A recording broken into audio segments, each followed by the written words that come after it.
Hi there, English Spark user. It's Jason here, and I'm about to show you how to write a bad news message. This is a difficult letter or email to write. It takes lots of practice and many times of writing before you get really good at it. Hopefully, you don't have to write too many of these, but if you do, I'm going to show you the basics. Okay, first, let's get the format correct. You have the header, the body, which has the buffer, the reasons, and the actual bad news. And finally, a positive closing. Notice the spacing in between each of them. The letter is single spacing and double spacing between each section. Also, remember to leave room for your signature if you are mailing the letter. The style of language to use in a bad news message is the most difficult to master. It is a very soft language and a passive voice, which we don't use in spoken English very often. I will show you more of that later. The example I chose to use for my bad news message is when your customer has a complaint and wishes to get their money back. They bought your product and it broke and they want you to fix it for free. The product they bought from you is a vacuum cleaner. The bad news that I will give to them is that I will not be fixing it for free. Also, it is important to choose which style of the bad news message you will use. This requires some knowledge of your customer and how they respond to bad news. There are two ways to break the bad news to them, the direct and indirect methods. This letter, I am using the more common one, which is the indirect method. The direct method is commonly used between employees of the same company. Alright, so the first paragraph is the buffer paragraph. The bad news is not in this paragraph. We have to slowly ease into it. The indirect style means you explain your reasons first and then tell them the bad news. Here are some common rules to use when writing your buffer paragraph. Stay on topic. Do not write sentences that are very long and wordy.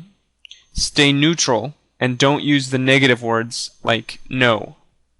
Do not apologize and try to stay positive and assertive.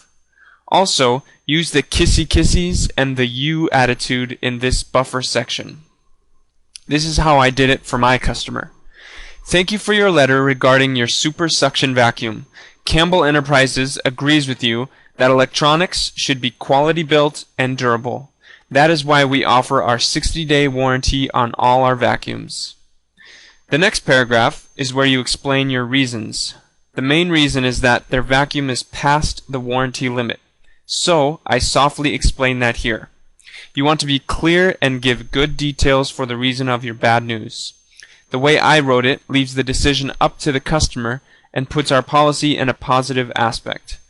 I also offer the customer another option. This puts the customer at ease because they are not limited. Here's how I did it.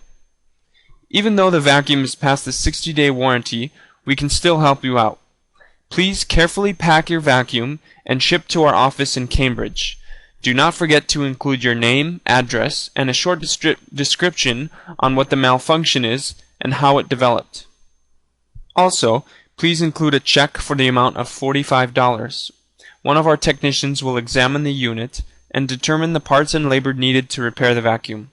Once that is completed, we will send you that information and you can decide if you wish to repair it. You can respond by phone or email with your decision. If you decide to repair the vacuum, your check of $45 will go toward the repairs. If not, the check is used for our technician's time in examining the unit. Campbell Enterprises also has approved technicians and certified service centers in your area. If you would prefer to use them instead, there is an enclosed list of service centers in your area. The final piece is the closing. You want to have a positive closing. Do not apologize and be confident. Do not leave it open for further communication. Here are some phrases to avoid. We hope you continue to do business with us, or please contact us if you have any more questions. You also want to leave it open for future business. This is how I did it. Thanks again for your inquiry regarding your vacuum. Starting next year, Campbell Enterprises is having an upgrade special where you can trade in your vacuum and get credit towards a newer vacuum. Come and see the new models in our store soon. That is the complete letter. Don't forget to have the enclosed at the bottom. This is the attachment of your serviceman. Also, don't forget your signature. Hope these basics help, and good luck writing your letters.